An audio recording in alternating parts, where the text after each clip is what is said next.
Neither Boris Johnson nor Jeremy Corbyn have offered credible answers to the problems facing the health service. That was the view today of one senior health chief executive, Chris Hopson of NHS Providers. It was a timely, though not universally welcomed, intervention.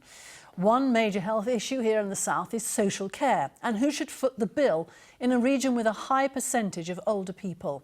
The number of people with dementia is expected to double in the next 10 years. Matt Treacy caught up with one West Sussex couple who are currently battling this issue. I met him on the Monday and I would have happily married him on the Tuesday. It was like a Mills and Boon novel. I fell in love with him straight away. Linda and Michael got married 35 years ago, but in 2005, Michael was diagnosed with dementia. When I asked the consultant, well, what do I do now? He said, go home. Live your life while you can. So I did. This was Michael in Worthing last year. He's now too ill to leave his care home.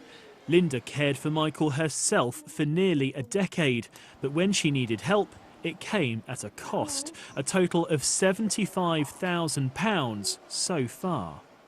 The system says he has a mental health condition and therefore we're dealt with by the mental health team, who are brilliant. But actually he's got a terminal disease of the brain, and like any other terminal disease, I believe it should be dealt with by the National Health Service. And if it were, then it would be free at the point of need. And it's not. People assume that the National Health Service is there for all. They don't realise that there's a huge chunk of society that can't get access to it, simply because of the diagnosis they've received. And when you tell people, they look at you as if you're completely off your head. And they go, how can this be? And you go, well, you have dementia, you have to pay. It's not free. This West Sussex charity offers support, advice and respite care for people with dementia. We're very much about filling in the gaps where social services aren't able to provide those services, whether it be through sort of cheaper daycare for people, whether it be for the information advice, whether it's just simply through navigating the system. We want to be there and fill those gaps for people. I come here with my mum for an exercise class, and I feel that she gets back into how she was during that hour. It's her happy time. It makes a huge difference. I don't know how we used to cope without it. It's taken a big load off my shoulders. It helps the carers and it helps the dementia people, and we couldn't. Well, it's a lifeline for us, really. People very much believe that they're paying their council tax, that they've paid their national insurance, and that this money is there to pay for those services that they require. And sadly, they're not. So what do politicians want to do? The Conservatives say £1 billion a year will be spent on social care over the next Parliament to stabilise the system, an extension of an existing government pledge. Labour is promising to fund help with home care, such as dressing, washing and meals for over 65s who need it the most. It says nobody should have to pay over £100,000 for their care.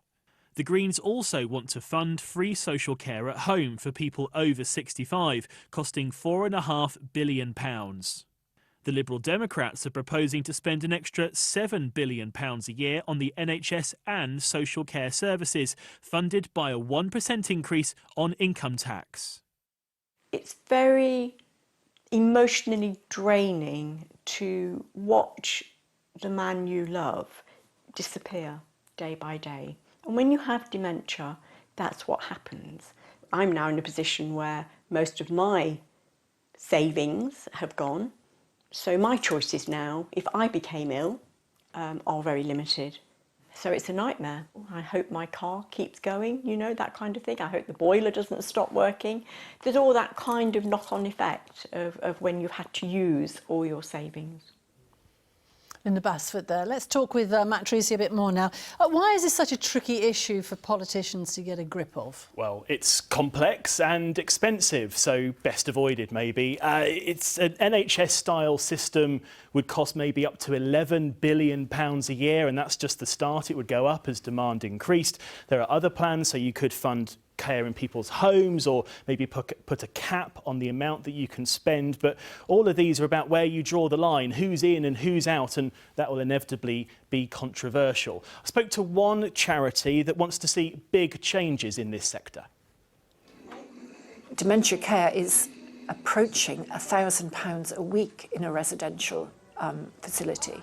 It's something that can be sorted out, but later. But it's never. We need something now. We want a new government to come in and actually provide dementia care free at the point of access. This is a potentially toxic issue for politicians, as we've seen. Yeah, it's been blamed for bringing down whole campaigns in the past. So there was Labour's death tax in 2010. Theresa May was dogged by her dementia tax 2 years ago. Boris Johnson promised he would fix the crisis in social care. He said he had a plan, but it's not yet been published. It may be, Sally, that this is simply too big an issue to be solved in the heat of a general election, but whoever goes into Downing Street at the end of this week will know it's near the top of their in tray. Matt, thank you very much.